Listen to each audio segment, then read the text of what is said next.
Oi, pessoal, tudo bem? Como vocês estão? Sejam bem-vindos ao Shot Matinal dessa segunda-feira, dia 5 de fevereiro. Primeira semana aqui de fevereiro, já começando com um super convidado. É uma honra estar aqui com essa pessoa maravilhosa numa segunda-feira, acho que calha muito, né? Conversar com o Gui numa segunda-feira. Então vamos começar esse mês de fevereiro com uma conversa muito gostosa, muito leve. E antes de introduzir um pouco mais sobre a nossa conversa, quero introduzir vocês esse convidado maravilhoso que é o Guilherme Kraus. Gui, muito obrigado por topar esse papo, muito obrigado por estar aqui comigo. E vou deixar você se apresentar um pouquinho mais, você contar um pouco mais sobre você e etc. Que eu odeio essa coisa de ter que ficar falando, ai, é isso, é aquilo, é formação, é blá blá blá. Acho que é muito mais legal quando a gente escuta do convidado, né, do que eu mesmo ficar falando. Tá, vamos lá então, Ari. Primeiro, obrigado pelo convite. É um prazer estar aqui dividindo espaço com você e com a galera que te acompanha. E me apresentando, então eu sou Guilherme Kraus, eu sou empresário e escritor. Como empresário, eu sou fundador de uma consultoria de desenvolvimento humano chamada Humans at Work, que trabalha com educação corporativa focada em comportamento. A gente atende aqui no Brasil Boticário, Volvo, Electrolux, Cielo, BMW, Fiat, entre outros clientes. E além disso, eu também entrei de sócio essa semana, essa é uma novidade que você não sabia, numa agência de comunicação. Então, eu comecei, né, na comunicação, minha primeira formação foi a publicidade. Eu tive uma agência de propaganda que teve um tamanho bem relevante aqui no estado. E essa semana surgiu uma oportunidade para mim. Eu já vinha conversando com um amigo meu que tem uma agência já há 10 anos, chama T mais G. E eu decidi entrar como sócio da T mais G, que é uma agência de relações públicas. Então, ela trabalha com assessoria de imprensa, com marketing de influência e por aí vai. E aí, enquanto escritor, eu tenho 3 livros publicados. Um se chama Toda Segunda é um Pequeno Réveillon, que acredito seja o motivo pelo qual você falou que fazia sentido me trazer aqui na segunda. E além deles, eu tenho mais 2 livros. Um se chama Cartas para o Recomeço e o outro se chama Tudo Bem Estar Mal, que é o meu lançamento mais recente.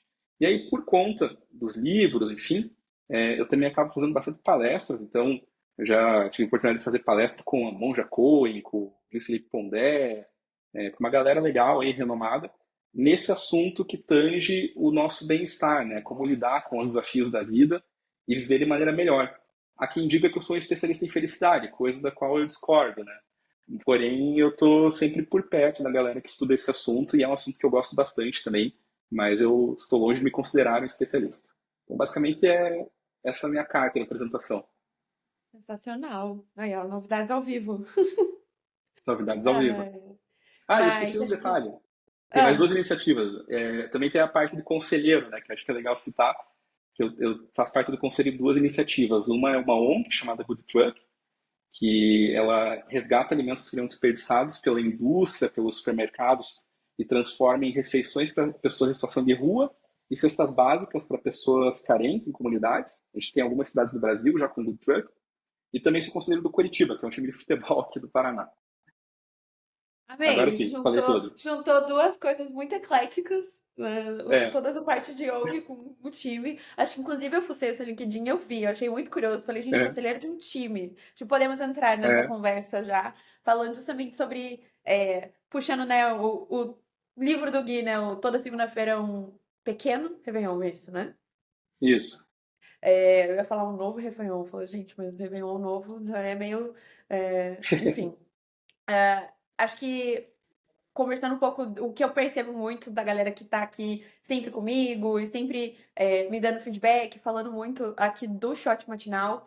A gente tem muito essa proposta, né? Eu tenho muito essa proposta de tentar trazer justamente essa motivação toda segunda-feira, tentar trazer essa visão de, poxa, como a gente pode começar a nossa segunda-feira de uma maneira leve, como que a gente pode começar. É leve, mas não ela é leve, mas ela é empolgante, ela te leva pra frente, né? Não é aquela coisa assim só, tô beirando a vida, não. É ter uma vida também com propósito, é também olhar cada vez na segunda-feira como algo novo, algo que você tem a oportunidade de estar recomeçando. E acho que você trouxe um paralelo muito legal, assim, sobre todas as suas conquistas e tudo aquilo que você faz, né? Fez, voltou a fazer agora de novo. E acho que tem uma pergunta que eu queria já começar aqui, é justamente quando a gente olha, talvez quando a gente olha para hoje, nós como sociedade, a gente talvez tenha na nossa cabeça, principalmente nós como profissionais, né? A gente tem na nossa cabeça um padrão muito claro de um começo, né? Como que eu começo a minha carreira, como que eu entro na meiuca do desenvolvimento, que é a minha carreira, e como que eu imagino terminar lá a minha aposentadoria. E eu vejo muito, né, a diferença do que a gente vê da geração dos nossos pais, né, que era talvez um concurso público, ou ficar anos e anos numa corporação, para hoje a gente já tem uma galera com uma cabeça muito mais, um crescimento mais rápido, né? As pessoas estão querendo esse crescimento, principalmente monetário, né? Cara, eu quero ganhar mais, quero conquistar mais, até porque eu quero viajar mais, eu quero ter outras coisas. Mas também muita gente já indo para essa visão de empreendedorismo, né? Eu, Larissa, inclusive, né? Eu amo falar sobre esse tema de empreendedorismo, acho que é a coisa que eu mais curto de fazer. E eu não empreendo há tanto tempo assim, mas acho que é algo que eu aprofundei muito rápido. E a gente tá vendo, eu tô vendo cada vez mais esse desejo de começar a empreender e essa, vamos dizer assim, se sentir confortável em mudar de carreira, né? Em fazer essa transição de carreira. E eu queria explorar um pouquinho isso com você. Então, como foi para você começar a empreender lá atrás, né? Então, como publicitário, como deixar esse lado, ah, olhando apenas para talvez o core business que você aprendeu lá na tua faculdade. Eu sei porque eu sou publicitária também, então eu posso falar, Uhum. né, com propriedade disso, de olhar para aquilo que a gente aprendeu há 10 anos atrás. Para mim nossa, não sei, eu não sei quantos anos atrás, mas Para mim se a são gente 20 olha já. se a gente olha para o que a gente aprendeu, mesmo se fosse 10 anos atrás, a publicidade já não é mais a mesma, zero a mesma. Ah, não. Não. Provavelmente o curso que eu aprendi lá atrás eu posso praticamente pegar e jogar fora, e hoje em dia já é outra coisa completamente diferente. Mas como foi para você essa experiência de se desenvolver nessa carreira, crescer nessa carreira, fazer teu nome nessa carreira, e aí, cara, agora eu vou empreender. Eu imagino que a Humans, não sei se foi a sua primeira, mas talvez uma das primeiras, a Grande Escola também, né? Acho que foi um dos seus primeiros A Grande empreendimentos. Escola foi a primeira iniciativa. Como foi esse processo, assim, de sair dali, talvez essa, não vou dizer a zona de conforto, mas talvez uma zona de conforto, para dar esse passo, né? Pois bem, eu não sei te responder muito bem, assim, Lara. Eu penso frequentemente sobre isso, assim, se foi legal, se foi uma cagada, se, se foi interessante. O que eu posso dizer é que fez a vida valer a pena, sabe?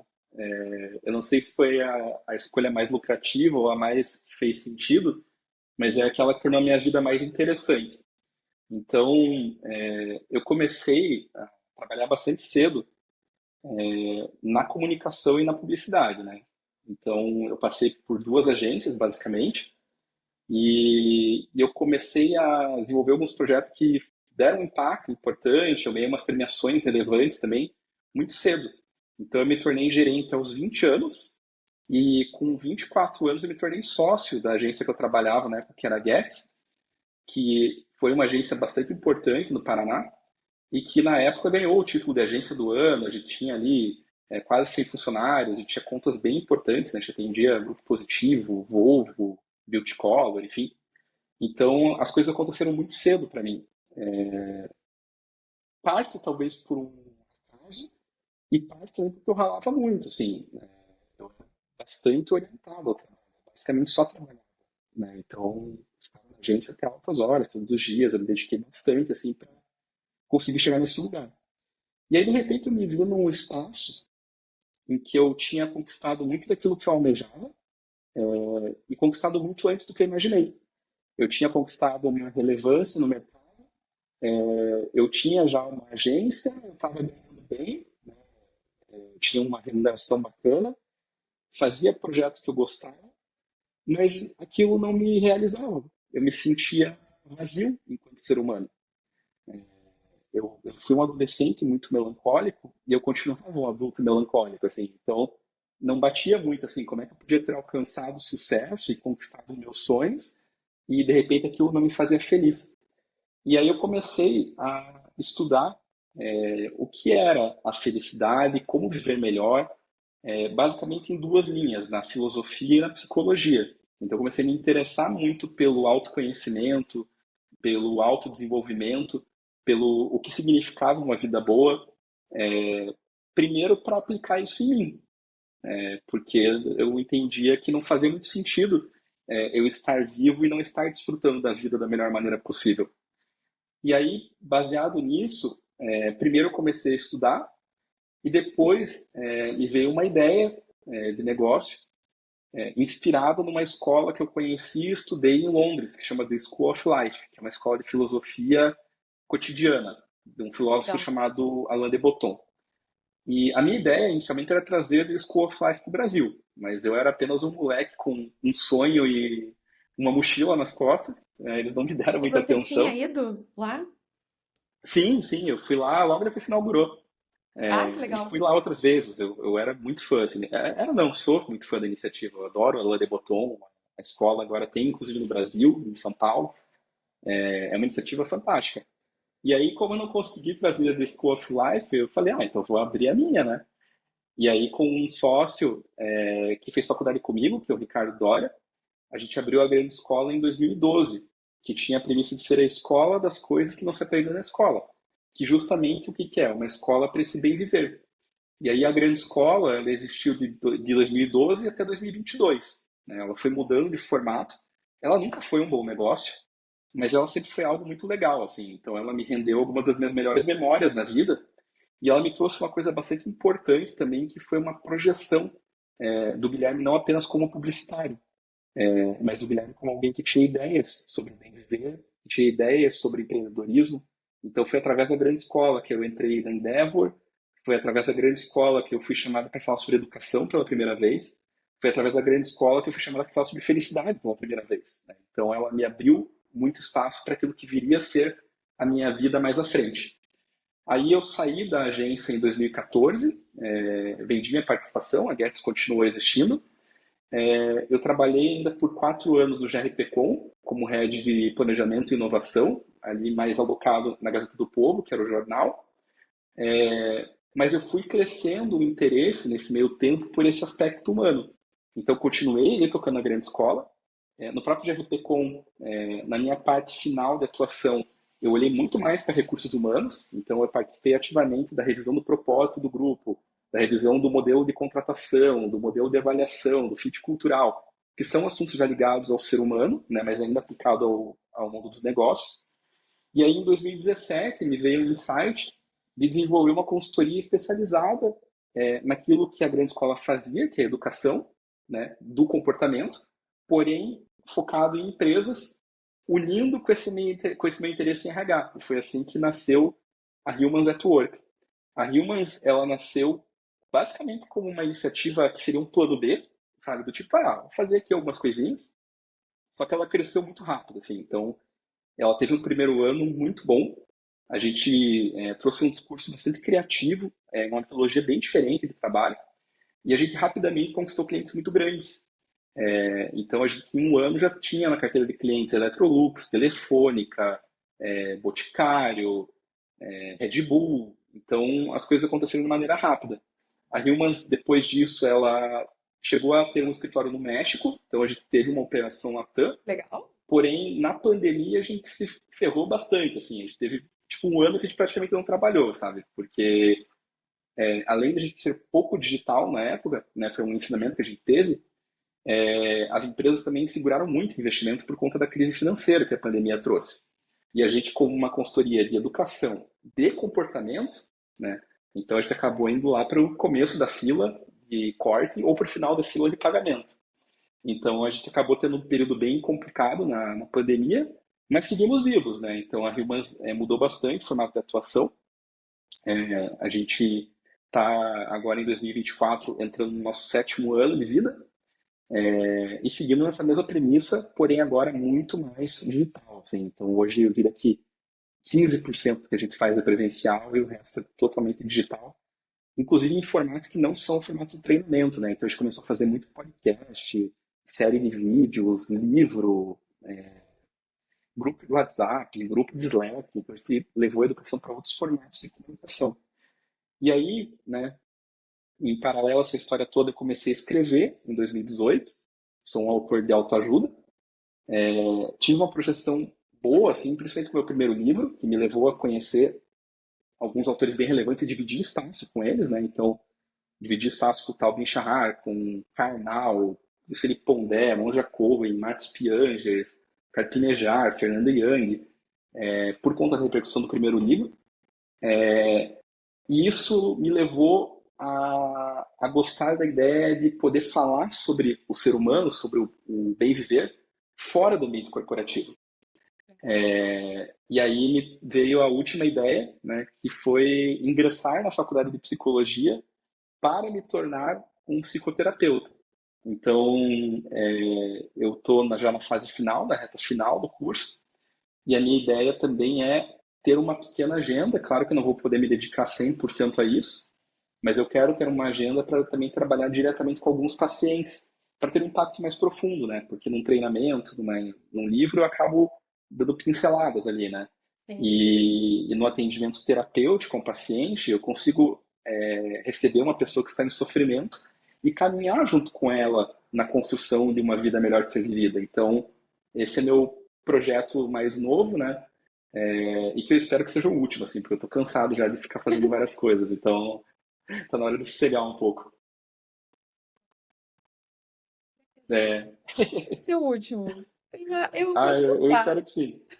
Eu vou chutar Eu que eu acho que espero que não vai sim. ser o último. Eu acho muito legal de ouvir tudo isso, porque eu lembro. A primeira vez. Eu não lembro se foi a primeira vez que eu te conheci, mas eu lembro que foi uma das primeiras interfaces que a gente teve, que foi um dia que você foi fazer uma palestra na Bicred, que era a startup que eu trabalhava. Sim, sim. E eu acho que foi bem ali, talvez no começo da Humans, que eu lembro que era 2018, assim, era começo de 2018, alguma coisa assim. E acho que para mim foi a primeira. Eu já trabalhei alguns anos com essa parte de cultura dentro de algumas corporações, dentro do Eventos, do HSBC, e sempre foi um lado que me cativou muito com essa questão do lado humano, de fato, né? Acho que quando a gente fala de corporações, quando a gente fala de grandes empresas, existe toda essa preocupação com o negócio, óbvio, né? As contas precisam ser pagas. Mas quando a gente olha para a cultura, se confunde muito o que é a cultura versus o RH. Se confunde muito o que é a questão das pessoas, o lado humano das pessoas versus o que elas precisam performar para o negócio. E eu Uhum. lembro justamente na tua palestra foi muito falando disso. Eu lembro que era a inauguração da sede que a gente estava Sim. entrando ali, então foi muito marcante, assim, de lembrar e falar, cara, é um momento em que a gente está vindo para uma nova sede, um momento importante para nós como empresa, mas também um momento impactante para nós como carreira, como profissionais que estávamos entrando naquele novo período, né? E acho que das nossas conversas que a gente acabava se cruzando na academia depois e trocando uma ideia, acho que uma das coisas que mais me intrigou pensando em te convidar aqui para o nosso papo é pensar o que que te levou a justamente essa mudança, pensando, talvez assim, se eu fosse uma formiguinha, vou refazer minha pergunta, se eu fosse uma formiguinha do lado do Guilherme, no momento lá do Gui, quando você decidiu fazer um livro chamado Toda Segunda-feira é um pequeno réveillon. O que que te motivou olhando? Claro, imagino que toda a tua história, tudo que você olha também como um lado de que as pessoas talvez precisam, mas o que que te levou a pensar, cara, eu vou eternizar isso dentro de um livro? Porque acho que é um trabalho considerável escrever um livro, acho que nenhum de nós hoje olha e fala assim, vou fazer isso.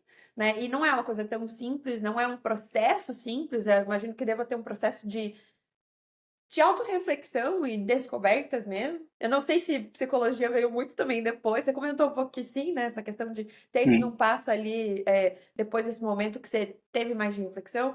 Mas como foi essa experiência de escrever um livro pensando justamente em, cara, eu vou eternizar essas palavras para ajudar as pessoas, né? Porque para mim é um propósito muito lindo e muito profundo, né? Mas imagino que deva ter dado o seu devido trabalho, né? Então, Lari, eu não sei se existe na vida assim um momento de uma virada, uma chave que vira, sabe? Lari, você tá me ouvindo? Deu uma travada aqui. Deu um trabalho, mas voltou. Voltou? Então, ó, vou começar de volta. Eu não sei se tem uma chave que vira, sabe? Eu vejo que as coisas elas são uma soma de pequenos acasos, e pequenos acontecimentos e pequenas intenções. Então, eu vejo que o meu livro começou a ser escrito quando eu comecei a sofrer. E, a, e eu comecei a ter a ideia de publicar algo e fazer algo pelas pessoas quando eu descobri que aquilo que eu estava estudando poderia me beneficiar.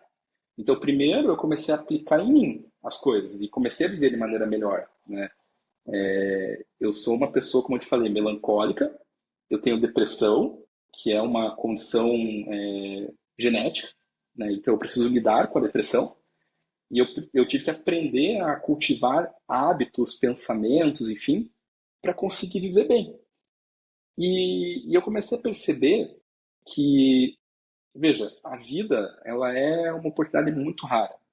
Eu tenho plena consciência da nossa efemeridade. E é muito triste, cara, a gente ter esse milagre que é estar vivo e a gente usar esse tempo ficando mal pra caramba, sabe? A gente ter a oportunidade de viver, mas não ter a vontade. Vira uma tortura. Então, eu vejo que a vida ela pode ser e deve ser desfrutada. Isso não quer dizer que a vida não vai ter dificuldade, não vai ter sofrimento, mas ela pode ser vivida com uma experiência gostosa, uma experiência prazerosa, como uma pequena obra de arte mesmo, sabe, de nós mesmos. E eu vejo que tem muita gente sofrendo no mundo, sabe? Então não sou só eu. E durante muito tempo, eu não tive ninguém que conseguiu olhar para mim e me tirar daquele lugar que eu estava de sofrimento e de vazio, né? Queria eu ter conhecido aquilo que eu conhecia antes, porque eu teria aproveitado melhor meu tempo. Eu acho que eu desperdicei bastante tempo da minha vida por não ter tido acesso a conhecimento e uma outra ideia sobre viver. Então, todos os autores que eu li e as pessoas que me fizeram enxergar isso e sair desse lugar, elas foram muito importantes, mas elas foram raras e de difícil acesso. Então, eu entendi que havia uma missão para mim, que não era só levar isso para minha vida, mas conseguir ser essa voz na vida de alguém, sabe? Conseguir levar essa ideia para outras pessoas que estivessem em sofrimento, que estivessem desorientadas, e apoiá-las no encontro de um sentido no viver, no encontro de um prazer no viver, de uma vida melhor. E aí, dentro disso, eu comecei a pensar maneiras de fazer, né? E aí eu fiz isso através de eventos, eu fiz isso através de livro, eu fiz isso através de podcast, vou fazer isso através de consultório. Então, minha cabeça começa a pensar em maneiras de pegar esse conhecimento e disponibilizá-los de forma que impacte muitas pessoas, mas de um impacto mais leve, ou que impacte poucas pessoas em um formato mais profundo, que seria, no caso, o atendimento terapêutico. Então veio disso, mas eu não acho que foi uma virada de chave que aconteceu momentaneamente. Ela foi sendo construída dia após dia, sabe? Você comentou um pouco dessa questão de você não ter tido acesso a isso é, no passado. Quando você Uhum, olha hoje para nós como sociedade, e talvez pessoas que. Eu não vou nem dizer talvez pessoas que passem por isso, acho que de maneira. Talvez de uma maneira gradual, todos nós passamos por isso em algum momento da nossa vida. Todos nós, em algum momento, temos um momento que não. Que simplesmente não está encaixando e que a gente não está desfrutando da vida da maneira que deveríamos, né? Então, como você traria como um conselho aqui, como ter acesso a esse tipo de conhecimento, né? O que buscar, o que olhar, além de, eu imagino que número um, uhum, terapia, né? Acho que um sim. processo terapêutico sim vai ser muito bom. Eu tenho a minha que faz 10 anos que está comigo e vou seguir firme com ela. Acho que do meu lado aqui também, né? Eu, Larissa, sou cristã, então tem um lado de que para mim a minha felicidade, muito do que eu aprendo sobre vida, vem muito sobre Bíblia, o meu relacionamento com Deus, a minha vida dentro da igreja e etc. Mas para outras pessoas talvez sejam de outra maneira. E como que você enxerga, como dar, né? O que que você, Guilherme, agora como quase psicólogo, quase ali se formando psicólogo barra publicitário, como você diria para as pessoas o que buscar? Como buscar? Então, Ari, eu vejo que não é tanto sobre o que buscar, mas é Uhum. sobre é, querer buscar, a motivação à busca. Eu vejo que muita gente acaba vivendo uma vida um pouco automática, uma vida de acordar, trabalhar, ganhar dinheiro, transar, comer, tal, tal, sem pensar muito bem no que está fazendo. E de repente essa pessoa vive 70 anos e a vida está indo para uma perna final e ela em nenhum momento se perguntou: que vida que eu quero viver? O que eu estou fazendo aqui no mundo? Por que eu estou aqui? Então, eu vejo que mais do que buscar o conhecimento, é a pessoa ter um despertar de uma autoria intencional da própria história. A pessoa Boa olhar frase. é a pessoa olhar para a vida, entender o valor que essa vida tem e pensar: que vida eu quero viver?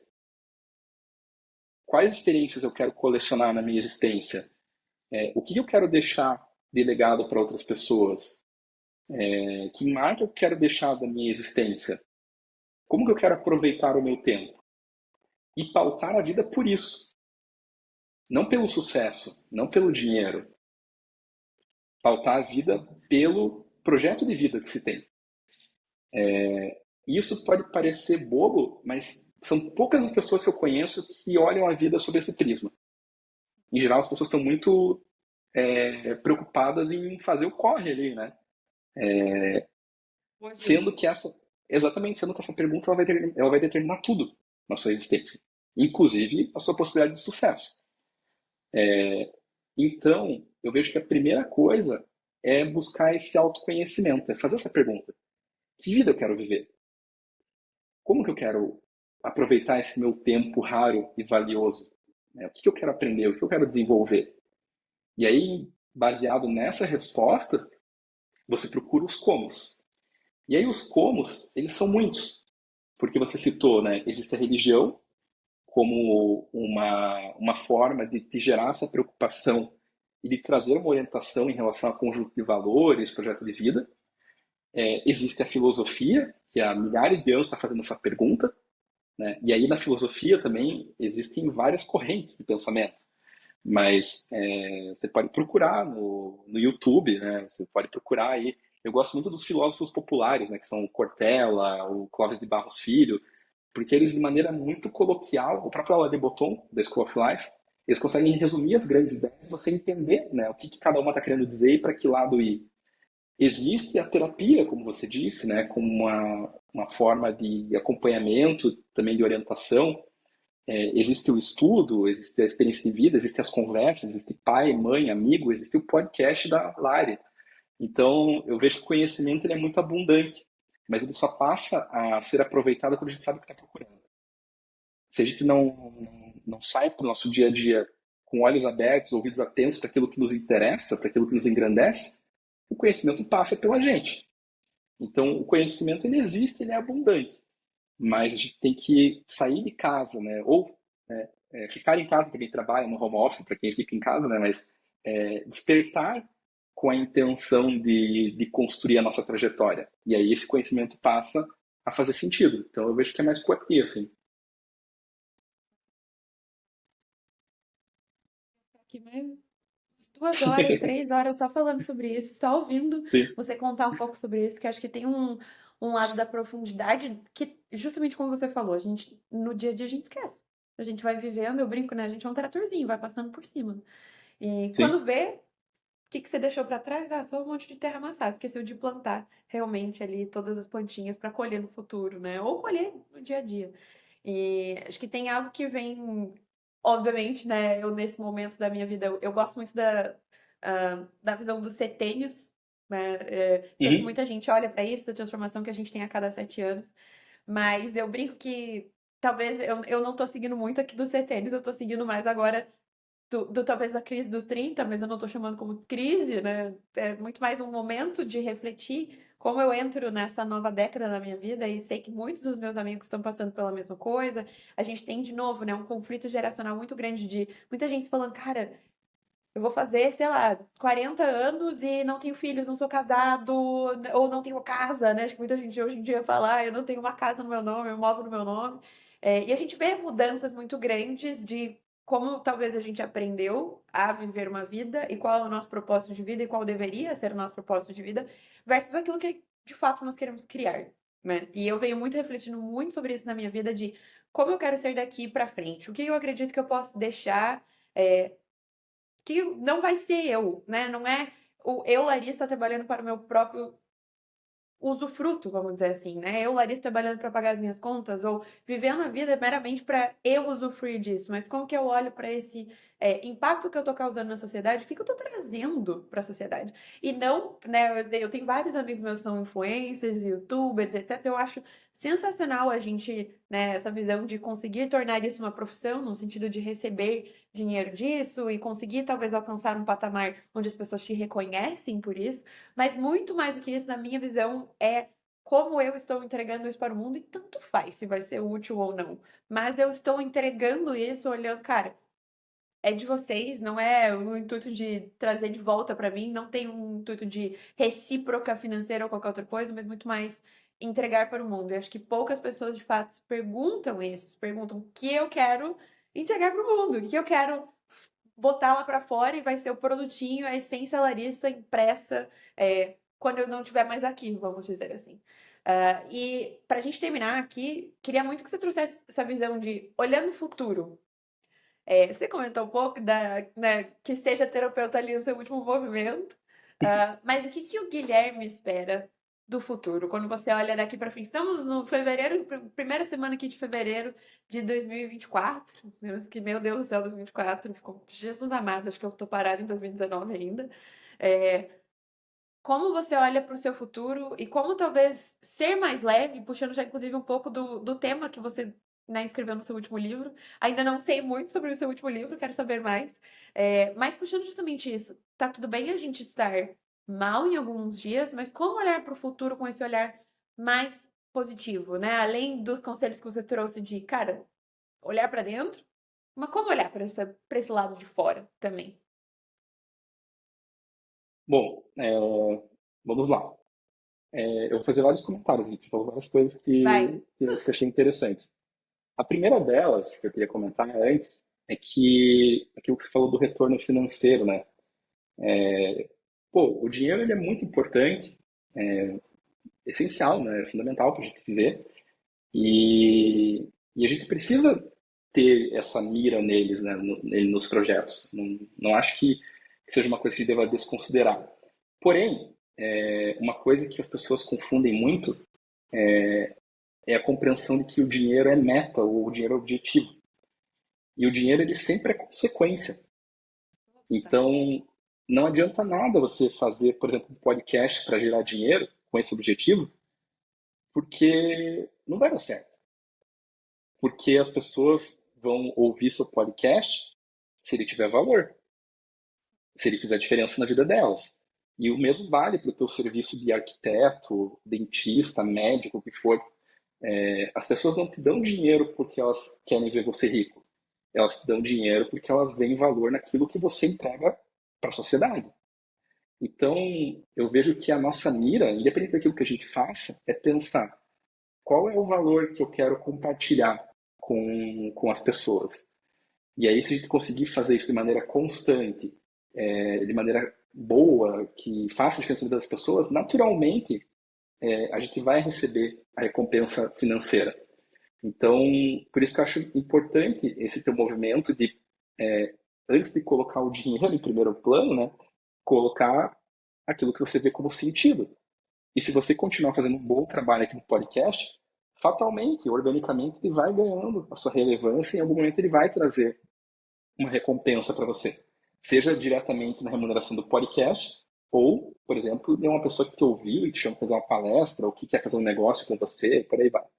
Então, eu acredito muito nisso, sim, nas nossas iniciativas. Então, eu acho muito importante de pautar o nosso futuro por isso, né? Que valor que eu quero produzir e entregar. E aí, em relação às expectativas para o meu futuro, que você perguntou, eu gosto muito de uma questão que o Viktor Frankl trouxe. O Viktor Frankl é um psiquiatra e psicólogo, que ele colocou assim no livro dele sobre o sentido da vida, que as pessoas costumam pensar muito o que elas esperam da vida, quando elas deveriam começar a pensar sobre o que a vida espera delas. Então, eu acho que é uma prepotência minha eu dizer o que eu espero do futuro, porque o futuro não está aqui para me servir. Eu acho que a pergunta é o que o futuro espera de mim, sabe? E aí, quando eu olho o futuro esperando de mim, eu vejo que meu filho vai crescer, eu vejo que os meus pais vão envelhecer, e eu vou precisar ter tempo para cuidar deles, eu vou precisar ter presença, para desfrutar da vida com eles, e eu vou precisar de dinheiro para poder dar um acesso de qualidade para a saúde, para a educação, o que for, né? Então, a vida espera isso de mim. O meu corpo está envelhecendo, né? Então, meu corpo ele vai precisar de saúde. Então, isso me convida a fazer um exercício físico, que eu estava brincando com você antes da gravação, que eu não gosto, mas eu faço porque é importante. A, a vida ela está se mostrando cada vez mais complexa e cada vez mais tem pessoas sofrendo com ansiedade, com depressão, etc. Então, a vida precisa de pessoas que ajudem quem está nessa situação, né? O futuro vai precisar cada vez mais disso. E eu estou me preparando para poder, através das palestras, dos livros, do atendimento terapêutico, ajudar as pessoas nesse sentido. Então, é assim que eu venho pautando o meu caminho. E não como uma coisa que vai se concretizar lá na frente. É uma resposta que eu dou à vida dia após dia, né? De como eu posso contribuir com ela, que eu acho que vai, espero eu, né, dar um match no futuro, em que eu seja uma pessoa útil para o futuro, mas que o futuro também seja generoso comigo. Então, é assim que eu estou enxergando. Profundo. Acho que eu vou ficar com essa reflexão aqui de pensar um pouco mais em. Eu sou uma pessoa muito planejadora, e às vezes isso é meio Hum, compulsivo obsessivo, sabe? É, e eu, assim, eu sou a louca do. Eu tenho um planner aqui, outro planner aqui, um planner no computador, o calendário, e tudo pra mim é muito planejado. E talvez parte da minha vida é olhar demais aquilo que eu projeto dela. Olhar demais aquilo que as pessoas ao meu redor também projetam para a minha vida. Né? Dentro de sim, um casamento, dentro de maternidade, dentro das minhas relações com os meus amigos, dentro da minha relação como profissional, como empreendedora. E a gente vai se pautando em cima disso. Não adianta, a gente tem vezes que a gente consegue, né, olhar e falar, cara, não, vida, eu sei, mas ao mesmo tempo é muito difícil a gente não olhar para a expectativa dos outros e não querer cumprir, não querer atingir super. também a expectativa dos outros.